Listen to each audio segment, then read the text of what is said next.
Today we have Carsten. I first met Carsten 2 years ago. He came to TNC and worked on a great training workshop on DNSSEC.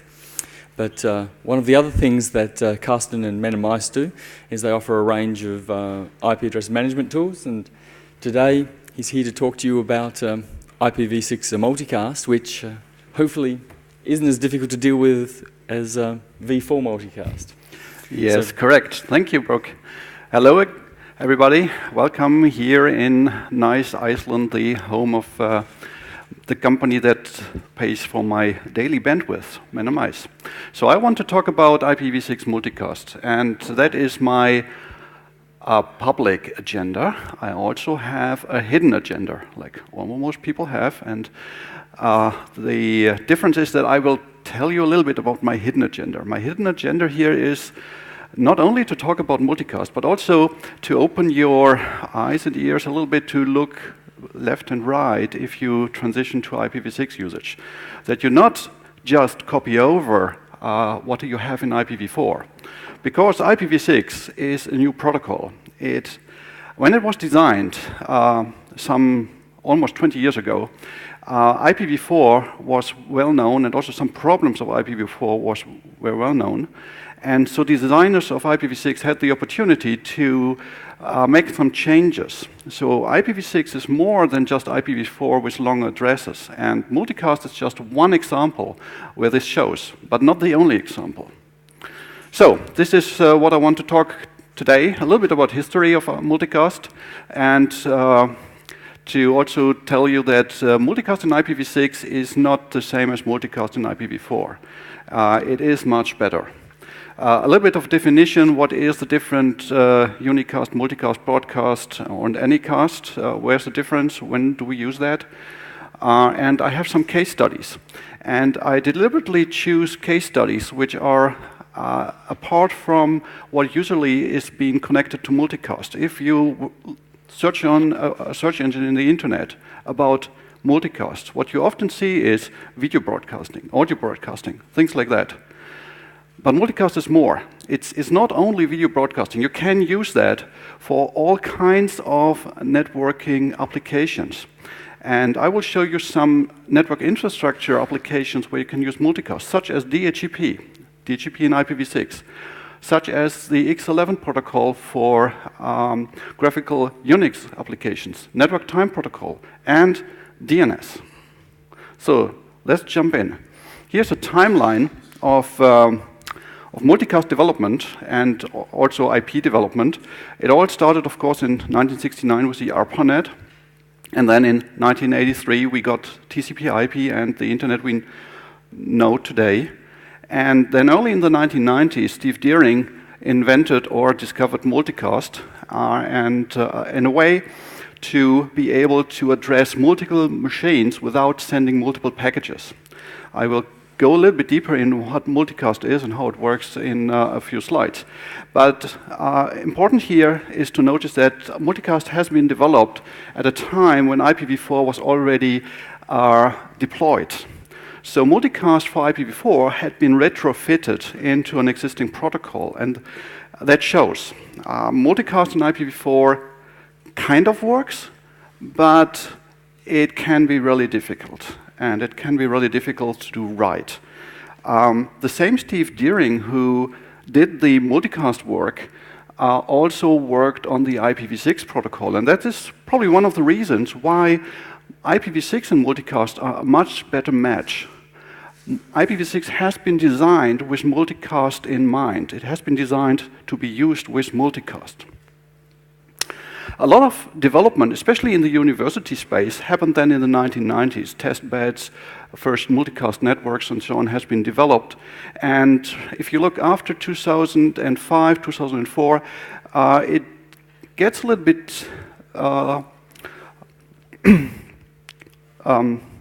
missing the word now. There's not so much publication anymore, so much research. But work on multicast still continues. Like there is just recent work on how to use multicast in IPv6 over VPN networks. So it's not at all a dead technology. Before I talk further about multicast, let's first give some definitions. What is multicast compared with the other technologies that we have in the TCP/IP? We have Unicast, which is one-to-one communication, and that is what most applications use today. One machine talks to one other machine with a normal unicast address. So that's easy. In IPv4, we had broadcast. Broadcast is one machine shouting into the network, and all machines will receive and have to work on that communication, even though it might not be of interest of all machines. Broadcast we had in IPv4, and broadcast is generally seen as a bad idea because it doesn't scale very well, and broadcast is one of the reasons why we have problems in larger IPv4 networks. Then there's something that is called Anycast, which is a little bit different from the others because it's not really a protocol or a protocol extension, it's more a routing trick. In Anycast, we have different destination machines that you see on the right-hand side. They all have the same IP address, either IPv4 or IPv6. It works in both protocols. And then the routing infrastructure decides which machine will be seen or which machine will be connected if we send a package to that IP address. Anycast is well understood and much deployed in IPv4. For example, the DNS root name server system is using Anycast. Anycast is mostly deployed for failover and to isolate the effects of a denial of service attack. Because of the structure and how it works with the routing, an attack on an Anycast system can only affect one region, and you can, from any point in the net as an attacker, only bring down one of the Anycast instances. And then multicast. Multicast is a way, also a routing technique to multiply packages in an IP network. So the sending machine on the left-hand side sends a packet to a multicast address, which is a special address range, and then the routing infrastructure in between does the packet duplication. So here, on this picture, the machine on the left wants to send communication to 3 other machines. With Unicast, it would need to send 3 different packages to 3 different Unicast addresses. With multicast, the source machine just needs to send 1 address, and the routing infrastructure makes sure the addresses are splitted in the correct way and being delivered to the correct machines on the right-hand side. Now, for that to work, we need to have multicast routing enabled on our systems, on our router infrastructure. That is not there by default. What is there by default is that IPv6 is using multicast on the link local scope. That is, all communication that happens inside one routing domain, or not routing domain, one collision domain, one subnet. IPv6 is heavily depending on that, and when you use IPv6, you always use multicast on the link local scope. There's no way around it, because all neighborhood discovery, duplicate address detection, all that, router advertisements, that is using multicast. If we want to use multicast, it might be good to know what kind of addresses we will see in our network. Multicast addresses always start with all bits set to 1 in the first 8 bits. So the IPv6 address starts with FFFF. If we see an IPv6 address starting FFFF, we know that's a multicast address. The next 4 bits is flags. We look a little bit later on the flags, what values we have here. And the next 4 bits are the scope. We have different scopes, that is the range that these multicast addresses are valid. We have the link level scope, which is inside one local subnet, is never be routed across router boundaries. But we also have something like site level scope, organization level, and administration level, and internet-wide multicast. And then all the other bits in an IPv6 address, including the last 32 bits, that is the multicast group, and the group ID is the last 32-bit. Basically, that defines what kind of data is being received on that multicast address. Here we see the flags. The first bit in the flags tells us whether the multicast address is an address that is locally valid, or if it is an address that is being given out by IANA. It's a globally unique address being set aside for a specific purpose. We'll see later in this presentation a few examples of addresses explicitly set aside for multicast.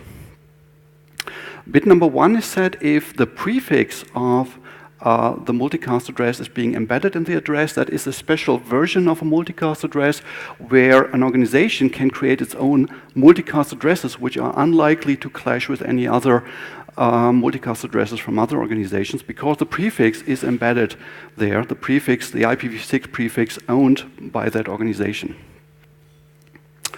Bit number 2 tells us whether the rendezvous point, which is important for certain multicast routing protocols, is embedded in the IPv6 address.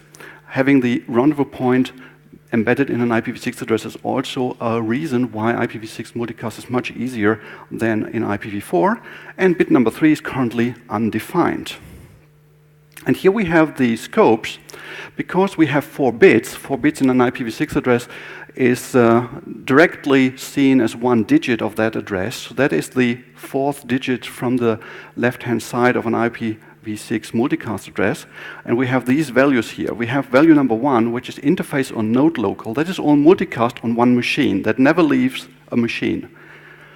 Then we have link local multicast. That is all the communication in between machines in one network, in one subnet, that is. So link local multicast never crosses router boundaries. And then we have admin local, site local, organization local, and these are scopes that the administrator of the network can decide on how broad the scope is. Basically, that is being administered by the routing configuration of the multicast routing protocol there. Now, some people might have heard that site local addresses are being deprecated in IPv6, and that is true, but don't confuse site local multicast with site local IPv6 addresses. It's not the same. Site local IPv6 addresses are an old way to create private address space. Basically, the idea was to have the same like the private addresses in IPv4, and that was a bad idea. That has now been replaced with the unique local addresses. Site local multicast is something completely different. It's just a boundary where we specify, okay, this is our site, this is our campus network, and we want to have multicast only to reach all the machines in that site. So it has nothing to do with site local address, and it is not deprecated. And the last one here, the E, that tells us that would be global multicast. Some examples of multicast addresses here are the FF01:1 address, that is the all nodes address, node local scope. With that, we can reach all the network interfaces on one machine. FF01:2, that is all routers on one machine. And MDNS-v6, that is multicast DNS. Multicast DNS is what is being used by iTunes and other applications, mostly on macOS, but it can also be seen on Linux and other Unix systems to do automatic service discovery. Like if one iTunes machine wants to discover another iTunes machine to do music sharing, that's multicast DNS or MDNS-v6 used here. So more interesting than the link local scope is, the node local scope is link local scope, because that is where the most multicast happens today in IPv6 network. For example, the all nodes address can be used to send a message like an ICMP ping or something like that to all machines in one subnet. With FF02:2, we get all routers, but we also can get all universal plug-and-play devices, all DHCP agents, or network time protocol servers in the network. And examples here for the site local, or the organization local, or the admin local scope, that would be the FF05:2 for all the routers in one organization, FF05:FB for all multicast DNS machines, all iTunes in an organization, and FF05:1:3, that is all DHCP servers. And I will come back to that all DHCP servers in a moment when we look at the case studies. Before we do that, first a little look inside of multicast and what's special on IPv6 multicast, what's not available or not in that form in IPv4, that is the source-specific multicast. Multicast can have a problem, a security problem, because every machine that is joining a multicast group will receive all the data being sent to that multicast address.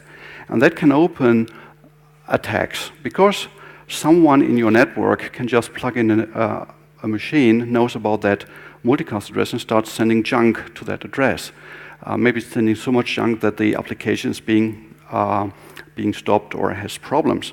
With source-specific multicast, a machine joining a multicast group can select the sources from where it will receive the data. And it can do that either by whitelisting or blacklisting. So it can say, I want to receive multicast traffic, but I only want to receive multicast traffic from these and these and these specific machines. Or the other way around, I want to receive multicast traffic on this address, but not from these and these and these machines. That enables us to have more control over the multicast communication in the network. So here's an example. We have multicast with multiple senders. All the machines on the right side are joining a multicast group, so they receive all the traffic.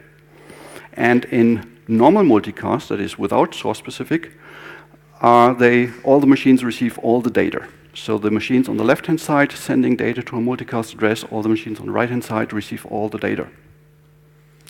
Now the machine on the right lower corner is using source-specific multicast, and with source-specific multicast, bit 1 of the flag field is being set, so we have here a different IPv6 multicast address, and that has decided to only receive traffic from the machine on the left-hand side, the down left-hand side, the workstation there. And so the traffic is not duplicated, and it can only receive the traffic from that one machine it has decided to receive.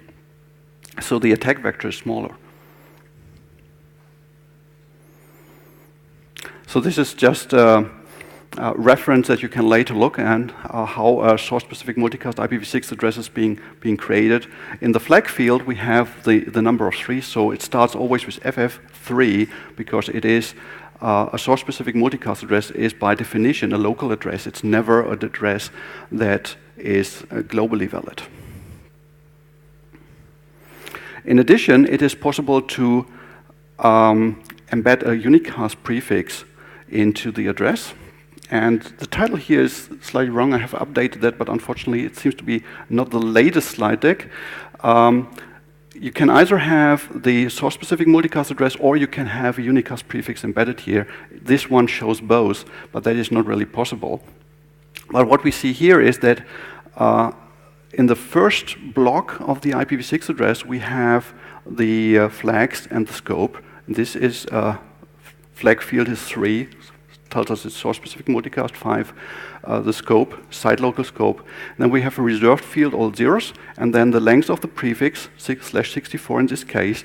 And then behind that, we have a prefix embedded, 2001 DB8 100:0 534E. That is the prefix being embedded. And that creates a local multicast address. That multicast address is only local, only valid in that prefix and can only be used in that prefix network. So let's come to the case studies, because that's the interesting part. How can multicast be used in real networks today? What I'm talking here is not about the global internet multicast. It's multicast inside one organization, but beyond the link local scope. It's a controlled network, like a university, like an enterprise network. First is DHCP. In DHCP, we often deploy relay agents. Relay agents help us to reduce the number of DHCP servers that we need to deploy. Relay agents are usually living on routers and also known as IP helpers, because IP helpers, that's the command line that we use in Cisco routers. And DHCP relay agent receives DHCP requests from the link local network and relays that one to a DHCP server somewhere in our network. In IPv4, this relay agent configuration is always multicast.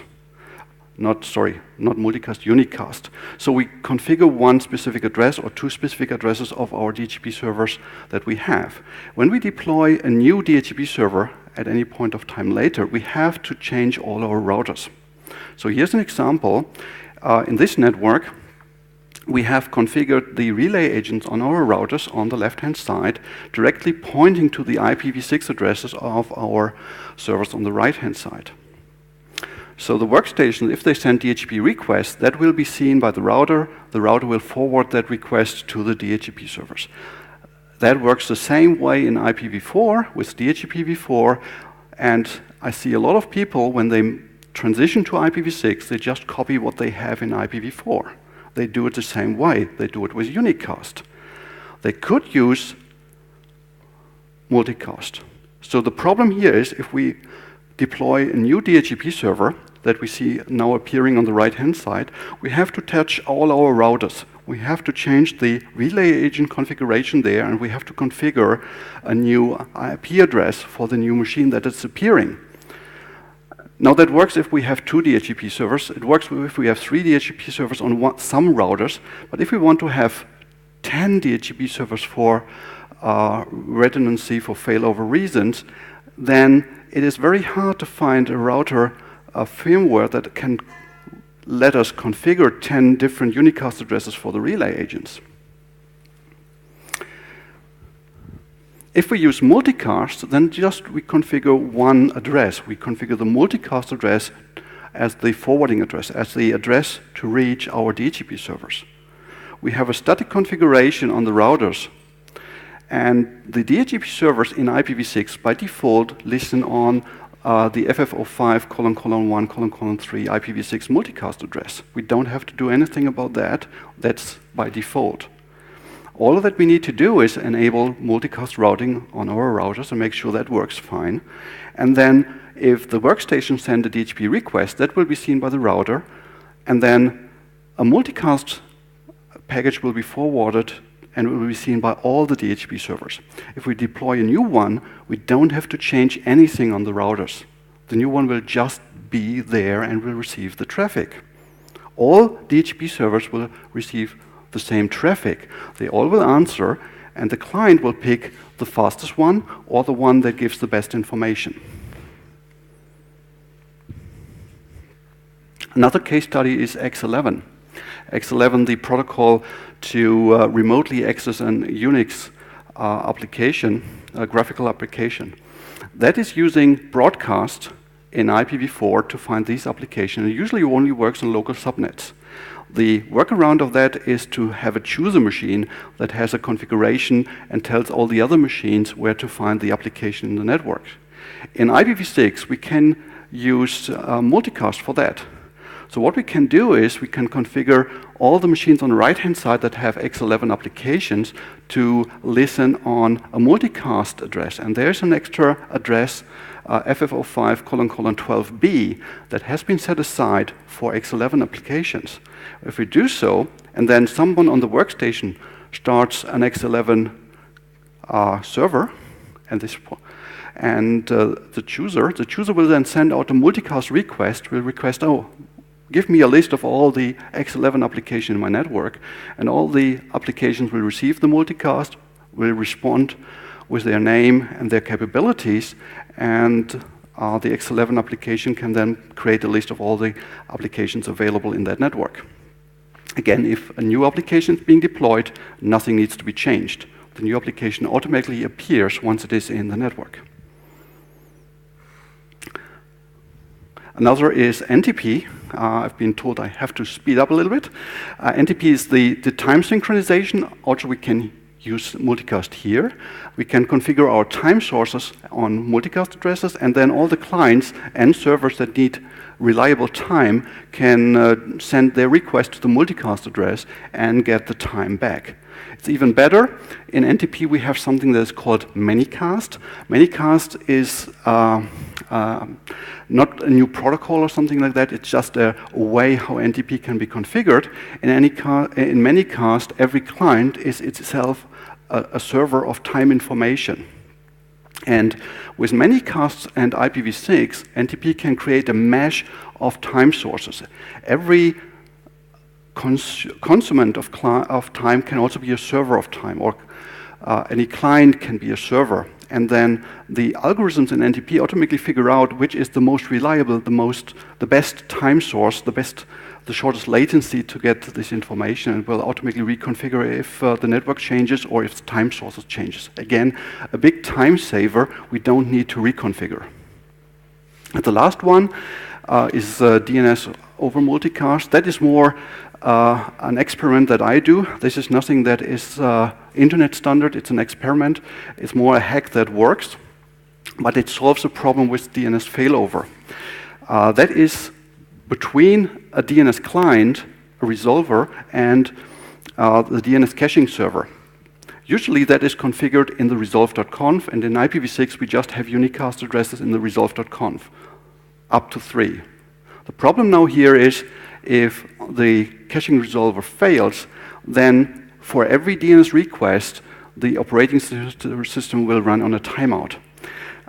Depending on the operating system and the libc implementation and other configuration, that can be up to 1 minute for every timeout in the worst case. And that is a very bad user experience. It will then fall back to the second entry, and that will work, but still for every request we have to wait for the timeout. Very often I see that administrators then deploy load balancer to make sure that the very first entry in the resolve.conf will never fail. But load balancers, they create additional cost and higher complexity. And I've seen a lot of DNS services going down because the load balancer is failing. So actually, because of the load balancer, the uptime was worse than without them.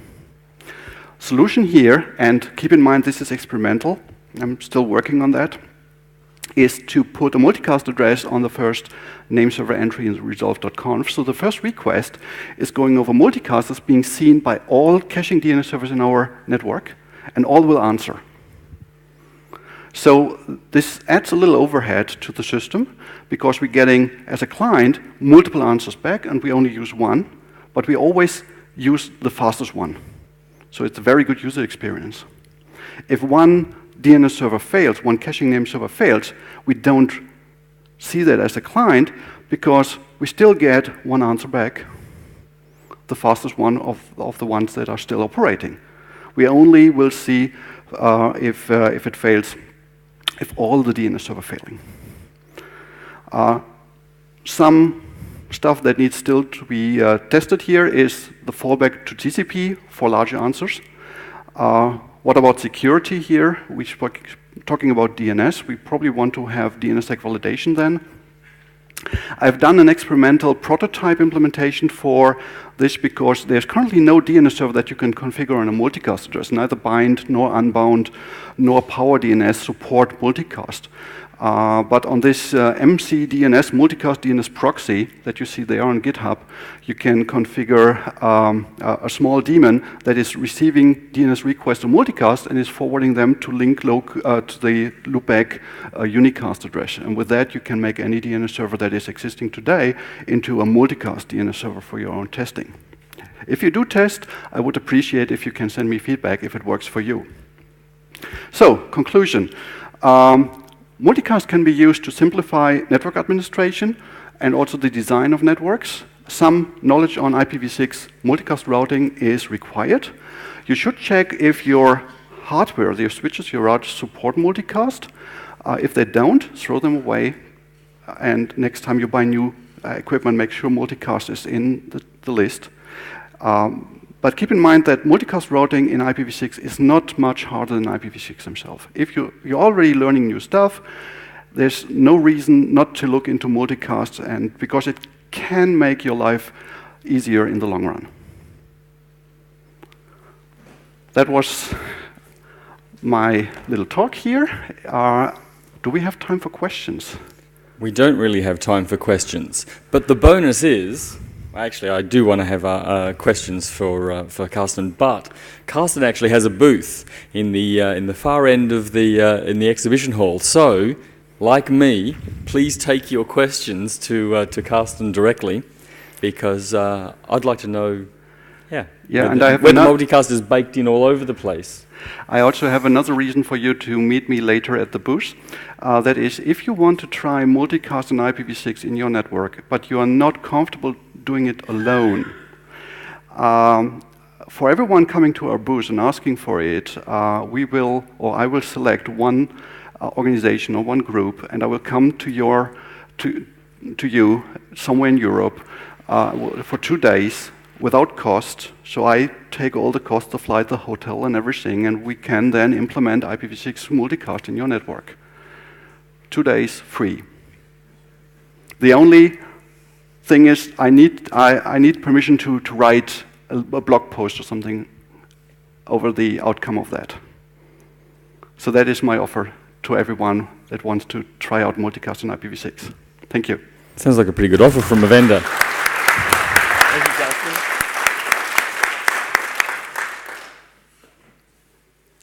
Does this screen change magically?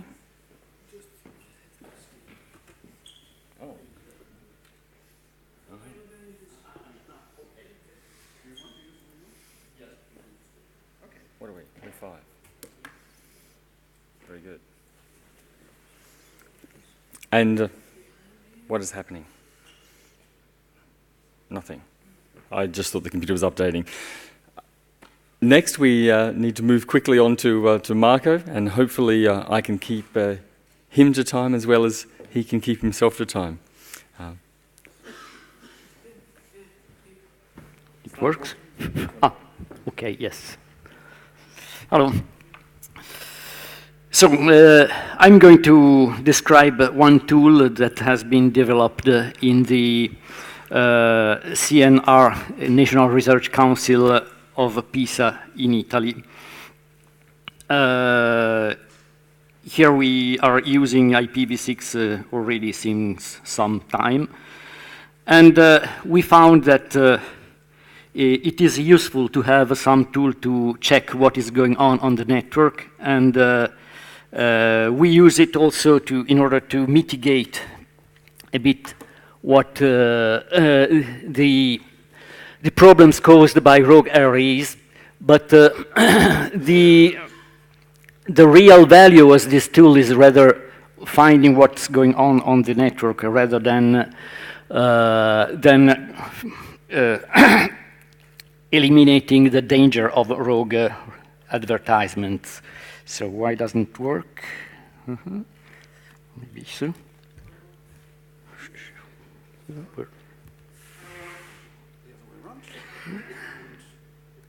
Okay, good. Okay, so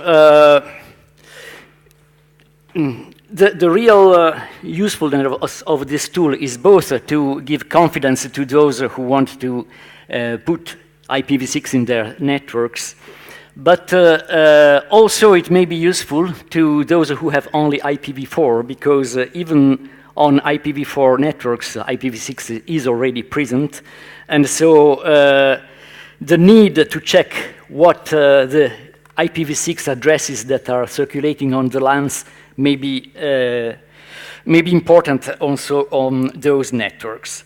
Anyway, this tool gives us hand to network administrators for taking into account address utilizations, and to be notified about the network anomalies, and also to mitigate the effects of rogue router advertisements. Well, this mitigation is good just for spontaneous rogue advertisements, those who are not malicious. If there were really malicious users, maybe they would be able also to cheat our tool. But the main problem coming from rogue router advertisements in the networks of today is due just to machines which were wrongly configured, so they are not really malicious attacks, and this tool can work quite well in order to mitigate them. Of course, the ideal thing would be to use switches that are able to block rogue advertisements that come from the ports which are not router ports. But we don't have such switches, and we also think that one must eliminate all excuses that can cause administrators to delay the deployment of IPv6. So having something that make the network safer even without having IPv6 aware switches probably is a useful thing. So this tool mainly is just a sniffer with a MySQL database and a web interface in order to check what's going on. It has been developed in Python, and well, it is able to sniff both tagged and untagged Ethernet frames. So now here you can see the way how it works. It has just to be attached to a switch, and it catches both relevant IPv4 and IPv6 traffic. So interesting IPv4 traffic is mainly ARPs, and for IPv6 it is ICMPv6. So the filter catches both types of frames, and both Ethernet without tag and Ethernet frames with tag. I must say that on our VLAN we don't have switches that are doing MLD snooping. So all IPv6 multicast frames, which are those of ICMPv6, are always go out from all ports of all switches. If there was MLD snooping, there would be a problem because our tool would get only the IPv6 multicast for the groups for which it has registered. So in that case, the simplest solution would be to attach the tool to the same switch where a real router is attached, and to define its port as a router port. So in this case, even in the presence of MLD snooping, the server would be still getting all ICMPv6 multicasts. So what we derive from this tool is correlations between the various IPv6 addresses that can be associated to a single interface, and also we know if that same interface had an IPv4 address. We know the MAC addresses. In case of MAC addresses which were authenticated via radius, we also can know the username associated to all this stuff. And, well, there is a trivial DNS reverse resolver in order to know the name of the hosts when they exist. Here you can see one typical screenshot. Here we are using the box on the top to indicate the MAC address that we want to search. We search, and here we find a screen telling all the situations where this MAC address has been found. You see in this column, you see the MAC address that we are looking for. Here is the VLAN tag. And we find here both IPv4 and IPv6 addresses. In the case of IPv4, this means that we have seen this MAC address in combination as a source address of an ARP packet. And so we see also, we indicate also which was the IP source address that was in the payload of the ARP packet. Those with 0000 are the R packets sent by some station which still did not have an IPv4 address, and when the IPv4 address exists, the ARP packet will contain it, and we show it here. And in this example, you can see the appearance of this same MAC address also in some neighbor solicitation IPv6 packets. In this example, but only here, we see only neighbor solicitations sent with the unspecified address as the source address. This means that the address that could be associated with this MAC address is the one that appears here, the target address, but also it means that it is a tentative address. So we are here, in this example, we were catching neighbor solicitations of a computer which was making the duplicate address detection. So here you see the address, the IPv6 address that the computer would like to associate to its interface, but we are still in the duplicate address detection phase. We also catch other neighbor solicitations in order to find also other combinations, and we will see this later. Now, the problem of the rogue router advertisements. This has been explained yesterday very well by Eric Winke. The problem is this.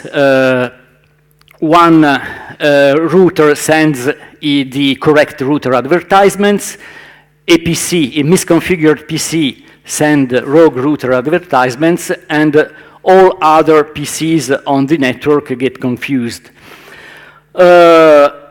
The hack that was not invented by ourselves. There exist other tools that do the same thing. But the hack is simply to catch this rogue advertisement here and to force this sender to spoof them with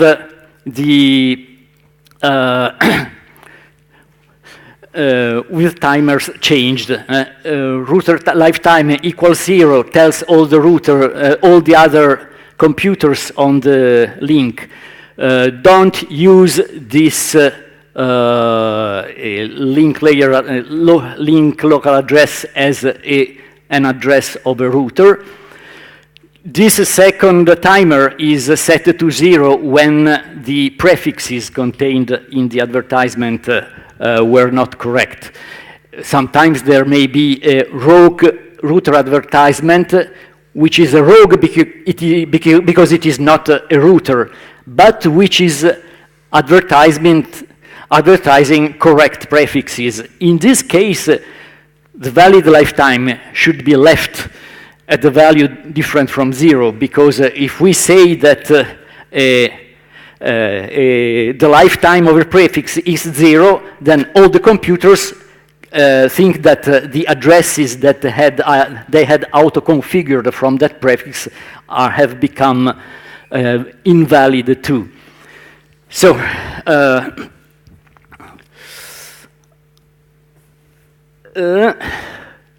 okay.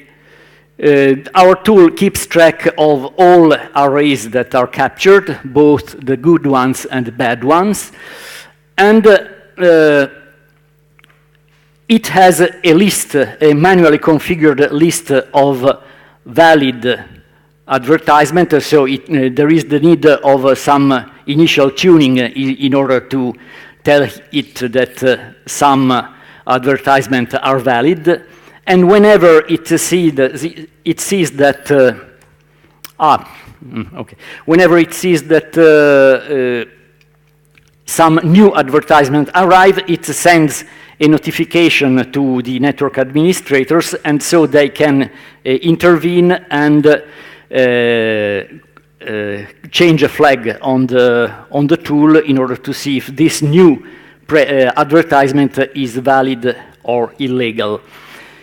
So there is we require a manual intervention before declaring that a new rogue advertisement is invalid, is illegal. But this does not cause too much damage because those computers that already had got an IPv6 address usually continue to use that one. So the problem concerns only those computers which start up just after the rogue has appeared.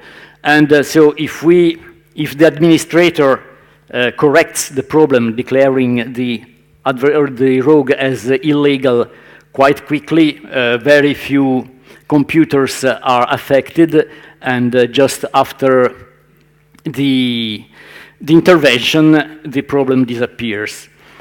Now, clearly, if there was some malevolous hacker, it could create problems anyway, because this is not foolproof, this solution. But for the typical case of a wrong Windows misconfigured Windows machine, it works perfectly. And we never had new problems after we have activated this. We had the problems quite often earlier. Okay, so what you see here, which is really difficult to understand, is that in this column, there is the menu where we declare if one advertisement is legal or illegal. The one on the fifth row from the bottom has been declared illegal manually, and thus just after the since this moment, when our tool, whenever it receives a rogue from that rogue router, it resends exactly the same advertisement, just with the lifetimes put to zero. So this is just a hacking solution that works. The other utilities embedded in this tool are the tool that keeps tracks of neighbor solicitations, this MacFind, which is a tool that we use in order to find which switch port is the closest to a given MAC address. And we use well, there is a WatchArp, which is, well, quite an old tool. And also we include a facility in order to notify the network administrator when some rogue DHCP comes up. At this point, we have only rogue DHCP v4 discovery. We are going to add rogue DHCP v6 quite soon. But we never saw rogue DHCP v6 servers till now, so the problem is premature. Okay, here is the table of all the neighbor solicitations received in the last few seconds, and so you can distinguish those which have an unspecified source address, which are duplicate address detection neighbor solicitations, and those which have a source address which are normal neighbor solicitations. In the first case, the IPv6 address that probably is going to be associated to the MAC address is here. It is the target address in the neighbor solicitation. In all the other cases, the IPv6 address is just the source IPv6 address of the packet. Now, okay. This is the MacFind. This is the tool that allows us to, well, we write in the box on the top the MAC address that we want to find, and well, this is an SNMP tool that collects the the MAC tables from all switches and then tells for every switch, here is the IPv4 address of the switch, here is the identifier of the interface which had the MAC address associated, and here is the total number of MAC addresses that are associated to this interface. So usually, of course, if one interface has just that MAC address, then that is the interface of the switch that where the MAC address is attached.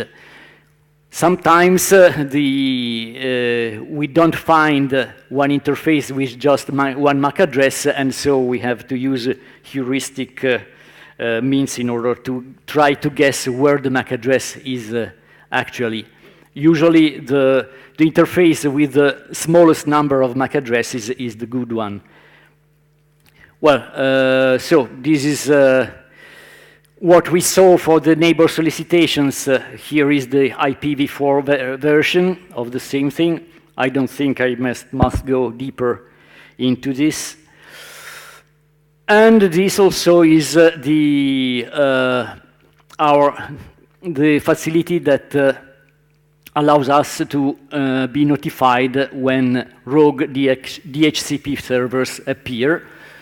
And well, again, we have manually configured the list of legal DHCP v4 servers, and what is not legal is illegal, and as soon as something arrives from that is not in the legal servers list, the network administrators receive a notification.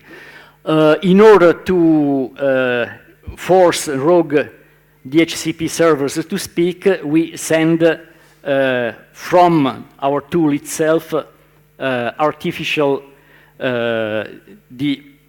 DHCP discovery packets. So as soon as we receive one offer from an illegal DHCP, we find it. This trick allows us to find a DHCP server even if it answers to us in Unicast and not in Multicast, not in broadcast. Now, let's go on. Okay, we are here at the conclusions. Now, this tool is available for downloads at this address. But there is a problem that very, very soon we are going to put on the server the version 2, which is, contains a lot of improvements, and in particular uses the MySQL database completely differently. So we strongly advise you not to use the version 1, but just go from time to time to this site and in order to see if we have posted version 2. And then in this case, if you like it, you may try to download it and to see if it can be useful also for your networks.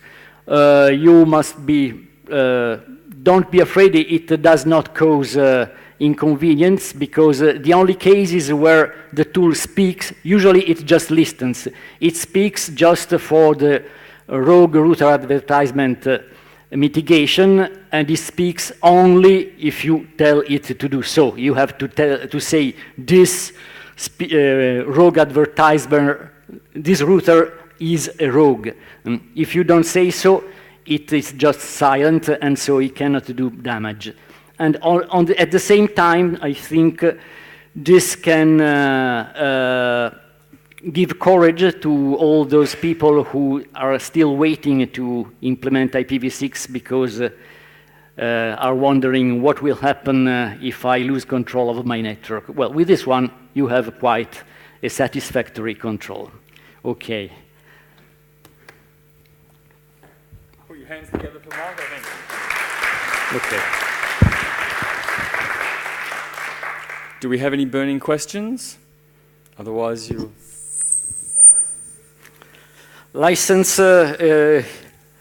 Do we have a license? My colleagues who know, what should I say? Hmm? Yeah, for the moment, you can, well, you will find the instructions on the site, and for the moment, there is no problem. Yes, but we give only the code and not the source code, so you cannot. Yeah. Yes, but I don't know if you see that. Okay. Okay. Thank you very much.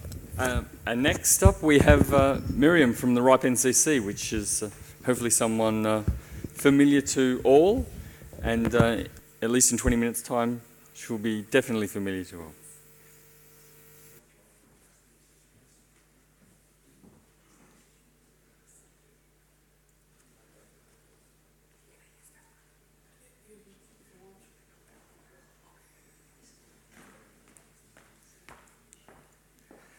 Ooh, it's bright here. Hi, everyone. I'm going to use this mic. I'm trying not to move around too much. Thanks for the introduction.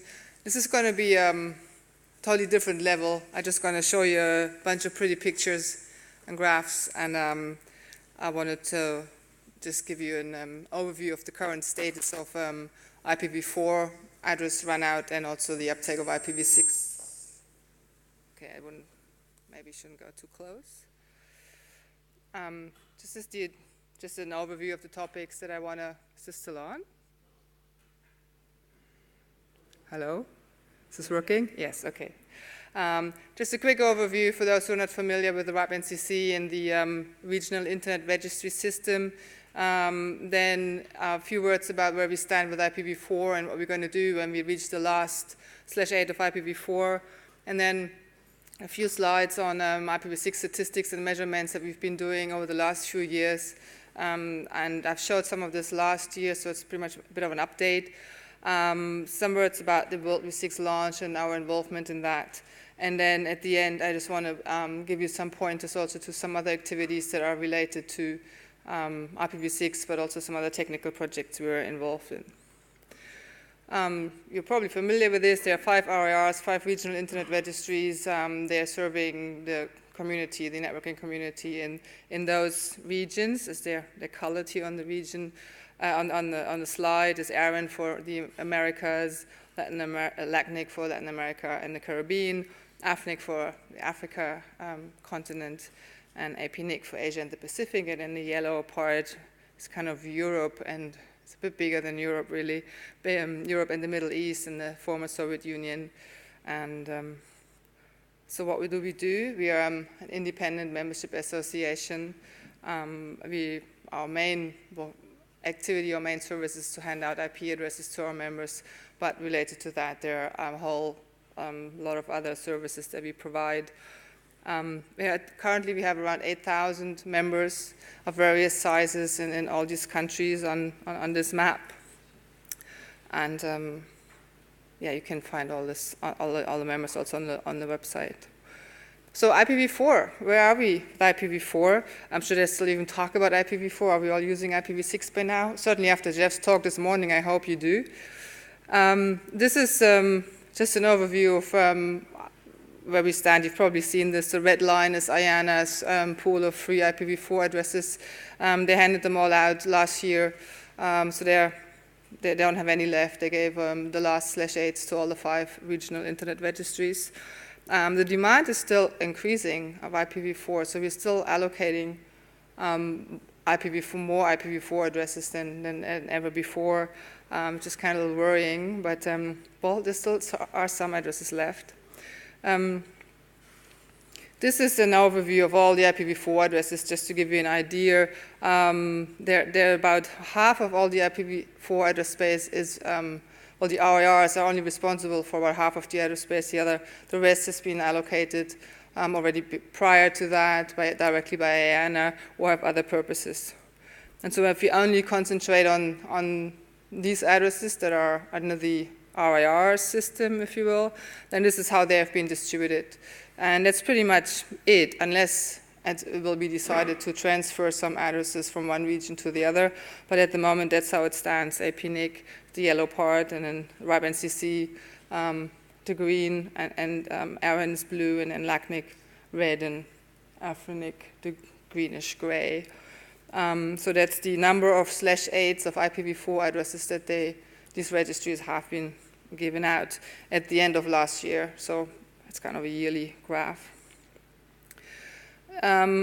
This is a different representation to this graph I just showed you with the IANA running out of v4. What this shows is the growth of IPv4 address space per country, and at the end of 2011. And what's surprising there is, if you look at the Asia-Pacific region, for instance, it's bright red, which means they're still growing the number of IPv4 addresses used in that country, in these countries, are still growing, even though IPNIC ran out of IPv4 addresses in February last year. February? No, that's wrong. April. And other regions, for instance, the US and also Europe, their IPv4 address space there is not growing that much. So I guess you can say maybe organizations, they have enough IPv4 addresses already, so from the past. And then you can also see some countries in Africa and also in Latin America, they're growing. The IPv4 usage is growing still very, very fast, and others not so much. That was just a different way of looking at the IPv4 world, if you will. This is all available on our website. I'll give you some pointers later. Most of the stuff I'm showing you here is on RIPE Labs, on labs.ripe.net, all the graphics and statistics, but I'll get to that. Another graph about IPv4, this is where we stand. We're publishing these every week, I believe, on the RIPE NCC website. The number of IPv4 addresses still left in the RIPE NCC's pool. The yellow line there is when we hit the last /8, basically. And then at that point, some new policies will come into play and some new procedures, and I'll have some information on that. So it's kind of going down, but not very fast. But as you know, we are running out on 13th of August, as Jeff told us this morning, so a few months. Yeah, when we reach the last /8, so this is just a graph and showing you pretty much what happens.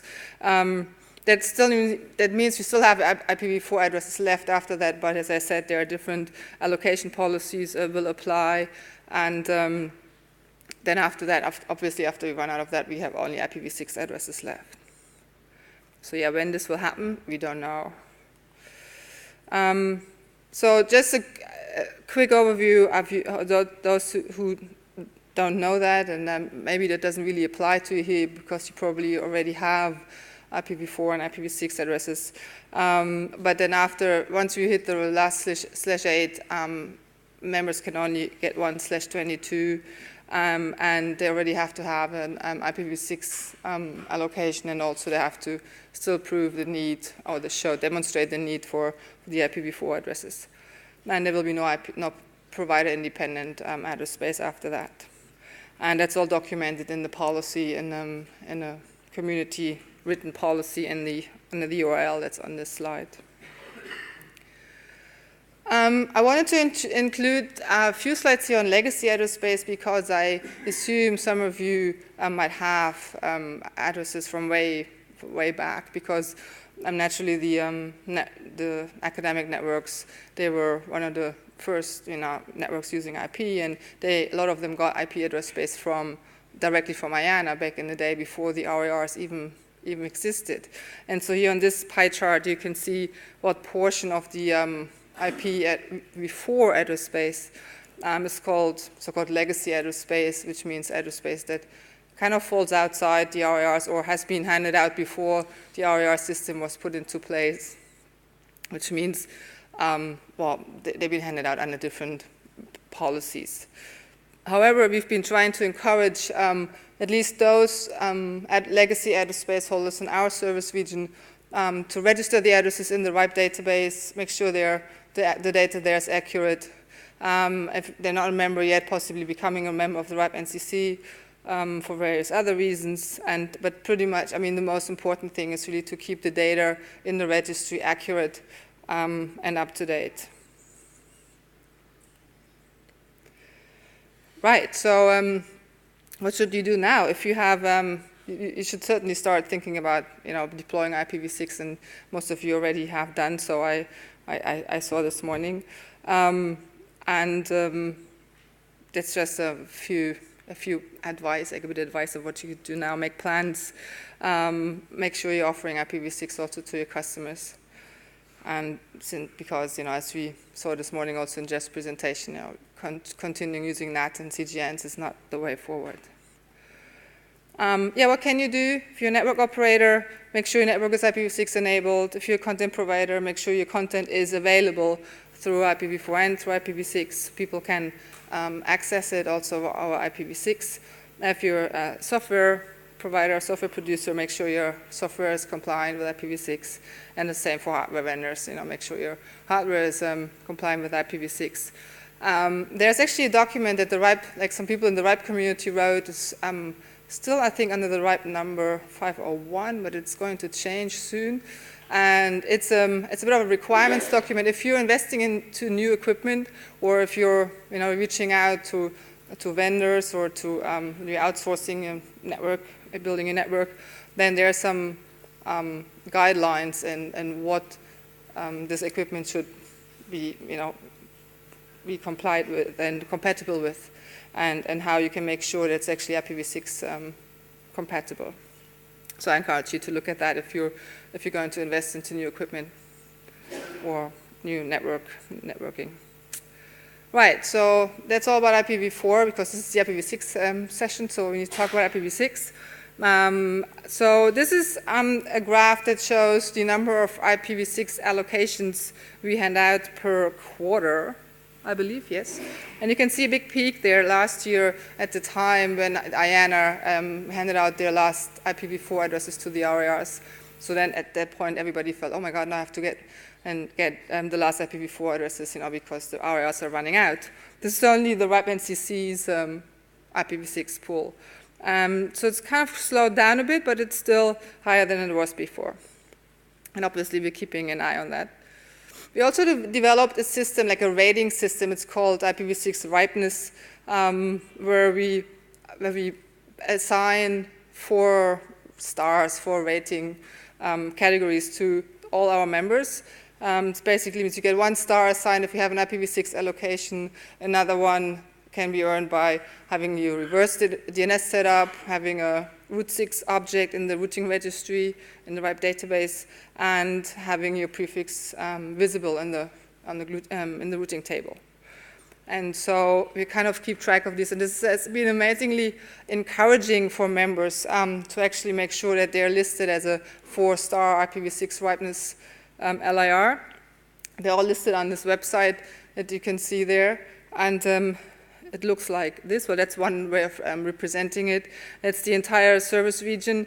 We have, you can see that still a bit more than 50% of our members do not even have an IPv6 allocation. And that kind of doesn't seem to change over the last few months. We just hit the under 50%, and we don't seem to be going above. The other colors you see, well, the other roughly 50%, 49%, have at least an allocation, and to a certain extent also done the rest of the homework, at least announcing the prefix and setting up reverse DNS and so forth. So that's kind of what we can see as the RIR. We basically only see it at the network level. We don't really see how it comes to the users, or if. This is the same graph just for Iceland. I looked at that just before I came here. Obviously, there are not that many LIRs and members here in Iceland, but they're certainly doing better than average. Only 39 of those percent of those 33 members have not an allocation yet. And I actually checked because we provided an IPv6 training course not too long ago here in the city. I don't know if some of you attended that, I think 2 or 3 weeks ago. And since then, a few more got their IPv6 allocations and also registered the root object in the database and done the other homework. So it just recently increased a bit, which is nice to see. Yet another way of looking at, can you see this? Yeah.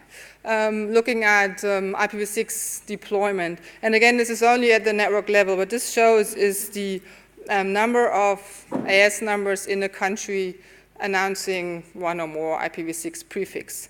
In this particular graph, I only chose the regions, the RER regions, so it's not a particular country.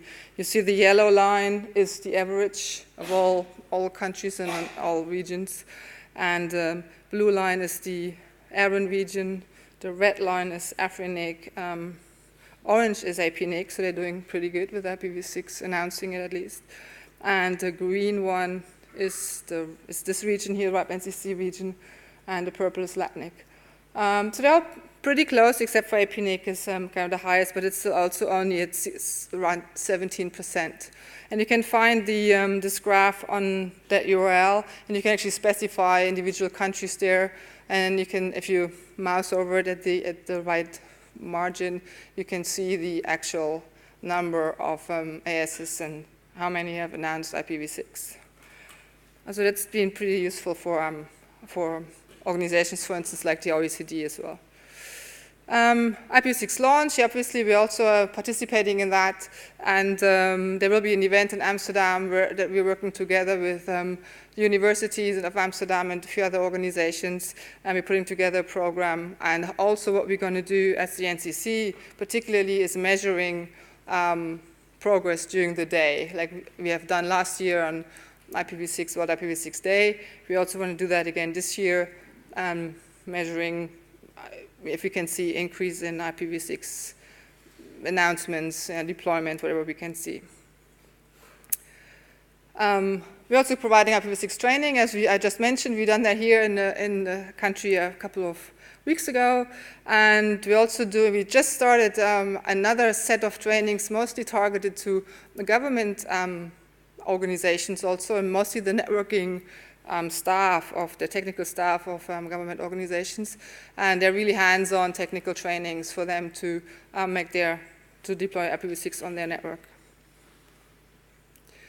IPv6 Act Now, that's a website that we collect all this information. So if you go there, you can find statistics, news. We initially started this website to reach out to more, management type, government type, and people, but it now also contains a lot of technical information. For instance, we just recently also published a bit of a study on IPv6 transition mechanisms, because we see that this basically creates problems. People don't know what they should use. There's so many of these IPv6 transition technologies out there, and which one's right for your particular scenario, your particular network.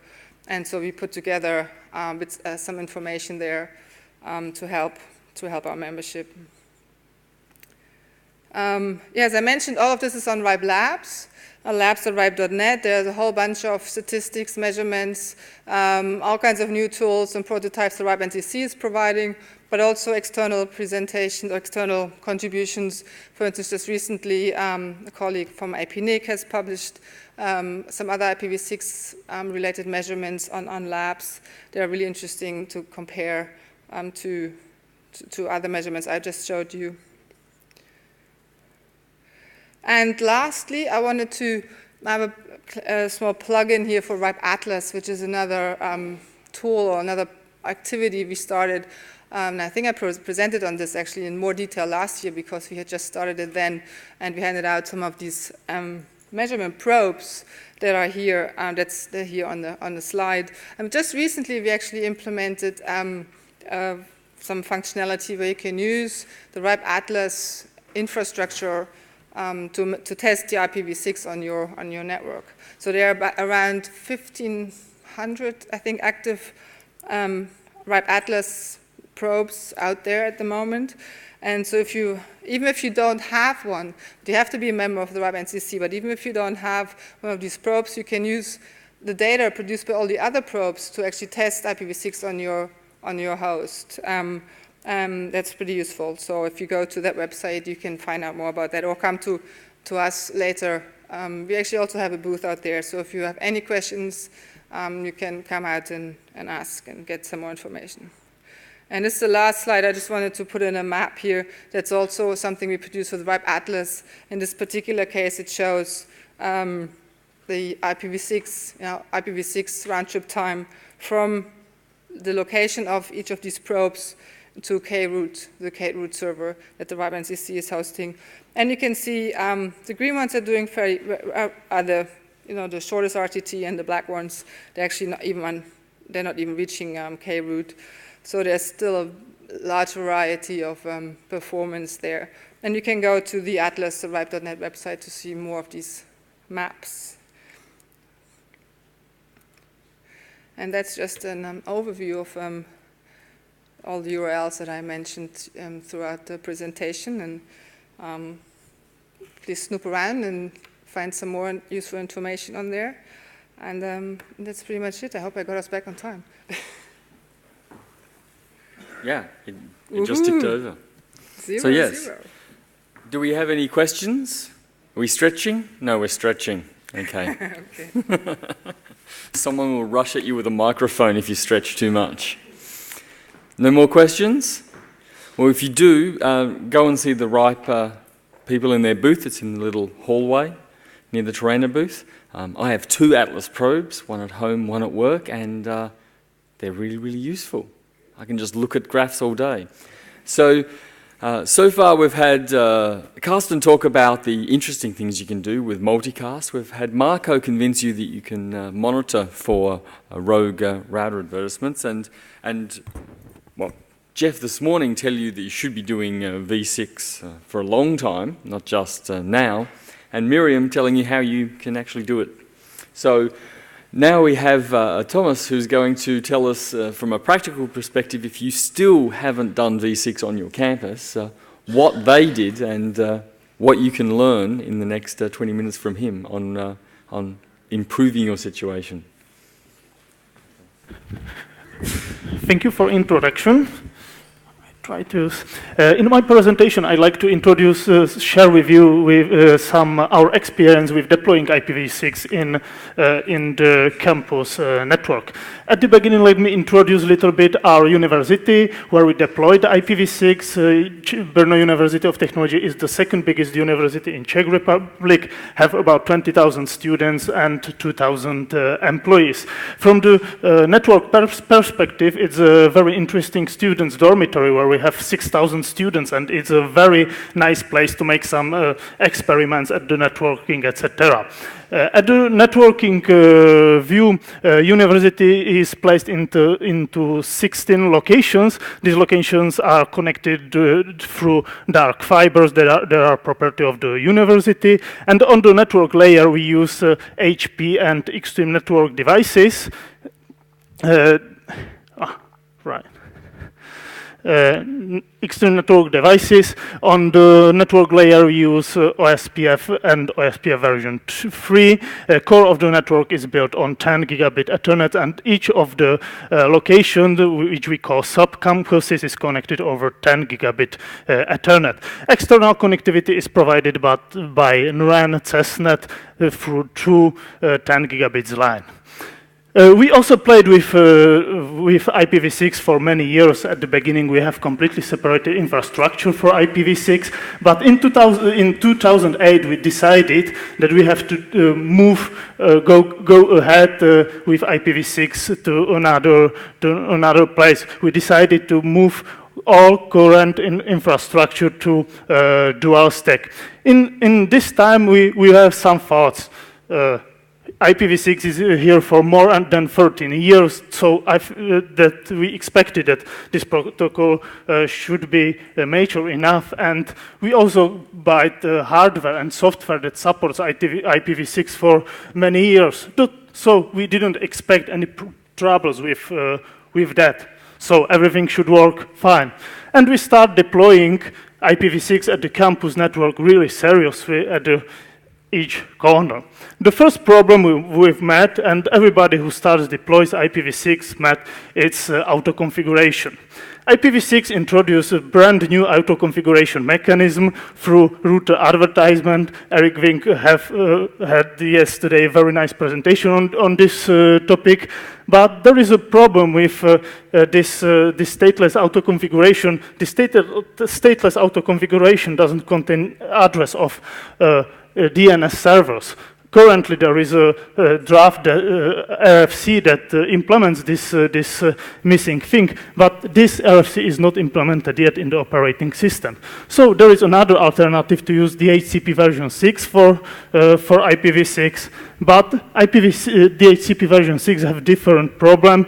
It doesn't use MAC address to identify hosts in the network, and use DUITs that is created randomly for every host. So it's very difficult to tie IPv4 auto-configuration with IPv6 auto-configuration, and there is one of the biggest problem of IPv6.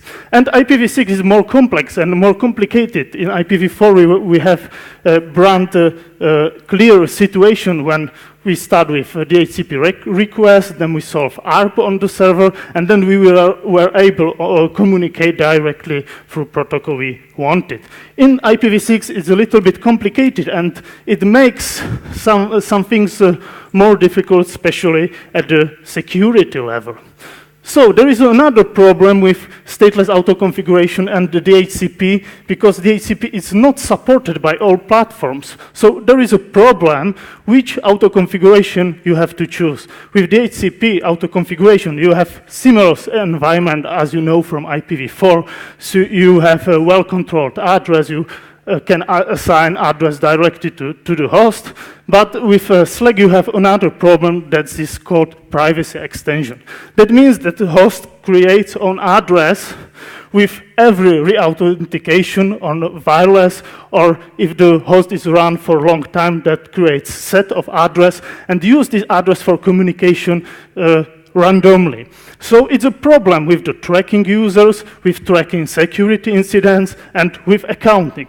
So it's difficult which auto-configuration choose. Either SLAG, not all clients will be able to use IPv6, or DHCP, not all clients will be able access to IPv6, but you will be well controlled. In our scenario, we decided to use SLAG because we wanted support as much platform as possible, and we developed extra system that gets information from routers, from neighbor cache, that's information when MAC address and IP address are stored, and put into database, and it allows us to track users at the network. There are some tools that can do, you don't have to implement this one, you can download this tool that is produced at Uninet, and it can do this job for you. Another problem very tied to auto-configuration is first hop security. The presentation at first hop security was yesterday, so I only briefly repeated. The purpose of first hop security is isolate hosts that are connected in one layer 2 network and prevents that host against some kind of attacks like source address spoofing, source MAC address spoofing, ARP poisoning, etc. There are also some Trojans that create on the host raw DHCP server and tries to inject address of name servers to other hosts on the network. So this first hop security is pretty important. First hop security is really implemented on the access port on the switches, the nearest place where the host is connected. In IPv4, it was pretty easy. All these techniques are based on the DHCP snooping, and there are several levels how we protect these networks. The basic DHCP snooping, where we create a database with MAC and IP address, and then we use this database either for ARP inspection or source address validation. The different producers use different names for this technology, and if we use all this technology together, we have, I think, very good level of security on IPv4. But it doesn't help for IPv6. IPv6 is different protocol, and this techniques doesn't work for IPv6. And what's even worse, we have some new threats in IPv6 that we have to protect against. So one of the example is flooding router. It's problem known for a very long time with approximately 100 packets with per second, which we float to the network, we can freeze all Windows computers, Vista or Windows 7, and nothing, you are not able to even move with mouse. Other platforms have similar problem, not with this freezing, but IPv6 connectivity is broken as well. This problem is known for more than 3 years, and last year the Microsoft was asked to repair this problem, but nothing happened. Juniper was also asked to repair this problem. Microsoft says that's a problem of the local network. It is not necessary to solve this problem.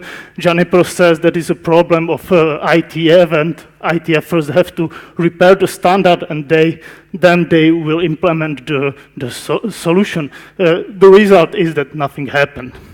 Rove routers also very often topic, also mentioned in previous presentation, and is one of the biggest problem of local networks related to IPv6 when improperly configured Windows internet connection sharing service announces themselves as routers to the network. And on the chart we can see how many these hosts we can see on the network is the network with approximately 4,000 hosts, and we can see there are approximately 20 Rove routers in the network, and even one router can destroy IPv6 connectivity for rest of the host. So it's another problem. But these problems were related only for IPv6, that broke only IPv6 connectivity. But these problems can also have impact for IPv4 connectivity. Let's imagine that we have perfectly secured switches for IPv6, but we forgot to enable these features for IPv6. So it's easy to, bad guy can establish router at the network, send router advertises to the network, and establish route DHCP v6 server, and inject to the host address of DNS servers that directs to this bad guy. And then it's very, very easy way to redirect any traffic, not only IPv6 traffic, but also IPv4 traffic. So securing both of these protocols is very important. Do we have some ways how to secure these things? Send also discussed it yesterday, based on the cryptography, doesn't need support on the switches, ErrorGuard, or some packet inspection described in SAVIS standards. There are tables that sums up which technology guard us against which problem. So there is a first solution, send is out, because there is no implementation for any platform. So today we cannot use send seriously. And there is another problem. If there is intentional router which use fragmented packets or extension headers, we actually don't know the technique how to guard against this problem. So what many operators do, I think it's a very ugly solution, but they, in some cases, do blocking IPv6 or removing IPv6 from the users. It's a very ugly solution, but in some cases, there is no other choice. Yeah, there is typical argument that I see when we are discussing about first hop security. In IPv4 15 years ago, we also didn't have any first hop security. But today, we live in the different time. Today, we are require more stable networks, and we cannot afford this kind of attacks. And another problem is that we are building networks that will work for next 5 years, and we have to buy some devices that will work of the network. And there is another problem, it's economy. Because if we look at the example of the switches that we can buy for the local network, there is an example with switches for 150 users with 1 gigabit ports without power over Ethernet. The cheapest price for a solution that we can have for IPv4, it's $96. They are based on the list price that are available on Amazon. If we try to find a solution for IPv6, we are completely different prices. We are up to 40% or 160% if we want all this protection mechanism. And it's a problem. It's a tough decision whether we buy these more expensive devices today and spend money for them, or buy cheaper devices that support only IPv4 and wait 2 or 3 years and then replace these devices, because the price is more than two times higher. And it's a problem. Another, that there was an example from HP world that it's natural that we use the switches. It was easier for me to use this example, but in Cisco it's very, very similar. Cisco introduces these features for some switches, but you can see that are not access switches. There are very expensive switches, and nobody expects that these switches will be used as the access switches. So it's another problem. And there are not only costs on IPv6 that we have. Sometimes we have to replace some hardware, old hardware that doesn't support IPv6, and we need, of course, money for that. Of course, we need to update some software, because not all systems support IPv6 yet, especially many home-made softwares doesn't count on IPv6. And also we need some training for administrators, operators, etc. So, and it's a problem that not only universities are faced, many commercial providers have just the same problem. And there is an example how it goes in a discussion with many ISPs. At the beginning, everybody agreed that deploying IPv6 is necessary, that it's okay, nobody discuss about it, and let's do something about it. But IPv6 is not only one item at the plan. There are also other items that are necessary for network to do. So backup connectivity, or upgrade the core of the network, or some other stuff. And we all live in a world of budgets and savings. And I think it's the same in every institution every year, when your boss comes to you and say to you, this year we have to save 10% of our budget. Oh, tough decision, right? Done. Very easy. And it's a problem of IPv6, and it's the maybe answer why IPv6 is still or very, very low level, almost everywhere. So, at the end, what we learn with deploying IPv6? At the beginning, we thought it will be very easy task. In 2 years, we learn a lot of things. The problem is that some part of IPv6 are not mature enough, either standards or implementations. There is a lack of support in application. Many applications doesn't support IPv6 yet. There is a lack of support IPv6 in network devices. It's really a problem to buy load balancer or good firewall that supports IPv6 very well. There is a lot of devices that supports these things for IPv4, but only some of these features are available for IPv6. So there is a problem. And there is a lot of lack of some standards. For example, VRRP version 3 was standardized 2 years ago. The HCP failover doesn't exist yet for IPv6, and there are some other things. And the problem is that IPv6 related things are totally on the edge of the interest of the producers. You have to have good relationship with the producer of the software or hardware to make him solve the problem with IPv6. Example with flooding RAS in Windows. It's a nice example of that. What we learned from the not technical but management view. If you start deploying IPv6, you definitely need support from your management, because you need budget for it and you need human resources for it. And you need patience from your users, because with deploying IPv6, in many cases, you have to reboot some devices. You have to debug some bugs in firmware that is related to IPv6. But these IPv6 processes are run on the same devices as IPv4. So sometimes it may cause some troubles. And as I said, it's very good to have good relationship with your supplier. We were lucky because we were participating in the HP beta testing program related to IPv6. So we have quite good relationship with that, but there are still other problems. And there is problem tied with economy that doesn't bring any short-time benefits.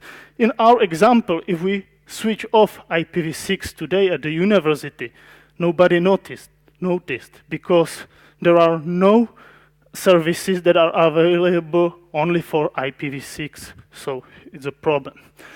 But can we afford to ignore IPv6? Definitely not. This graph shows two curves. The top line shows total number of the host that we seen on the network is measured at students' dormitory. At the bottom line shows the number of hosts that supports IPv6 dual stack networks. And all these networks are able to use IPv6 immediately and can accept all IPv6 traffic. So all threads that we've shown for IPv6 can happen in your network, and doesn't matter whether you deploy IPv6 or not.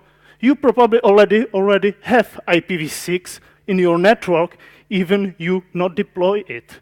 So it's real threat because you have completely uncontrolled network in them cases. So it's better to deploy IPv6, and even you don't have hardware or software for that, you can have better control over the network, and you can learn many things with IPv6. So what everybody of us can do with it? It's not a good idea to wait until IPv6 will be perfect. Many people wait for 15 years, and this doesn't work. IPv6 have many problems, and we have to discuss about this problem because it's the only way how we can improve IPv6. Prefer native IPv6 connectivity, as I said, it's better than uncontrolled traffic within your network. You will have better control over your network. And discuss with your vendors and escalate the problems that you have with IPv6, because more requests pushes vendors to more attention about this problem. And stop pretending that IPv6 doesn't have any troubles, because with many people that are IPv6 enthusiasts covers this problem. There are no problems. IPv6 works pretty well. It's not true. We have to discuss about this problem because it's the only way to solve them. So, thank you for your attention.